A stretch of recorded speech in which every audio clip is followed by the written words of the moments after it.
So I've got the 3 pieces of clay ready to go as feet. I've cut them with either a plastic knife or a pizza cutter or dental floss tool or any other tool that you have at home that you think would do a great job of cutting clay. And while I'm going to work on one of the 3 feet, I'm going to kind of lock up and put away the remaining 2 feet, the remaining 2 pieces of clay. I do not want them to dry out, nor my bowl, while I'm creating foot number 1 of 3 total. You want everything to stay hydrated. So I'm going to take that chunk of clay, that small little chunk of clay, and I'm going to turn it into a ball, a sphere. But first I'm going to apply some moisture to my hands. Your sponge is good for that too. Or you can dunk your fingertips in your cup of water. Whatever works, just have a little bit of moisture in your hands anytime you go to make a ball of clay. Having that moisture will kind of help keep the clay nice and round. So now I'm kind of treating the clay like Play-Doh or like putty, and I'm going to proceed to start to kind of scrunch it up and then roll it around.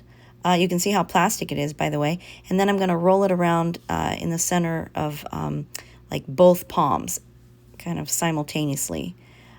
First attempt won't go so well, so you might see me try this for a second time. And sorry I'm going so fast, but basically you want your bottom hand to kind of act like a tabletop. We all have a natural dent in our palm. Our palm is not perfectly flat, which is good for doing what we're about to do. You want that little pit. You want that indentation. Top hand is going to be moving around in kind of a clockwise rotation. And you can vary this technique a little bit. You can alternate this to your liking. This is just what works for me and what works for most ceramic artists. So both hands are moving simultaneously. Definitely the top hand is moving more. Bottom hand is a little bit more stationary and acting like a table. You don't want to roll your ball of clay on an actual tabletop.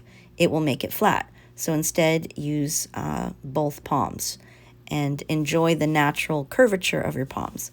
So here I've got one ball of clay, one sphere, one successful sphere.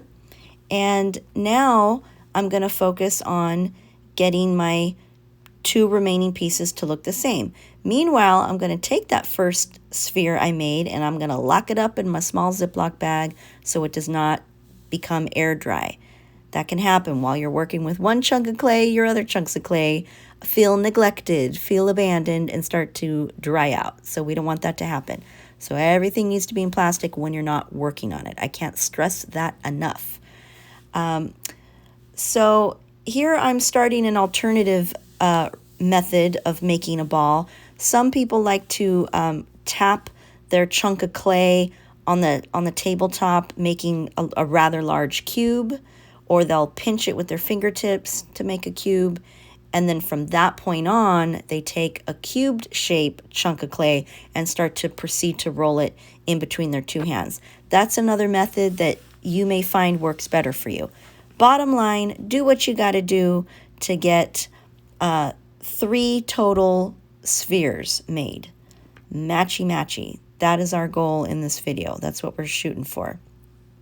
And you may have to use your thumb to, kind of pretty up sections of the sphere.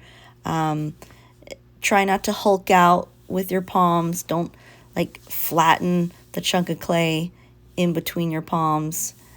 Be very mindful of the pressure you're applying. And so now I'm happy with the 2 spheres I made, and I'm on to the 3rd one.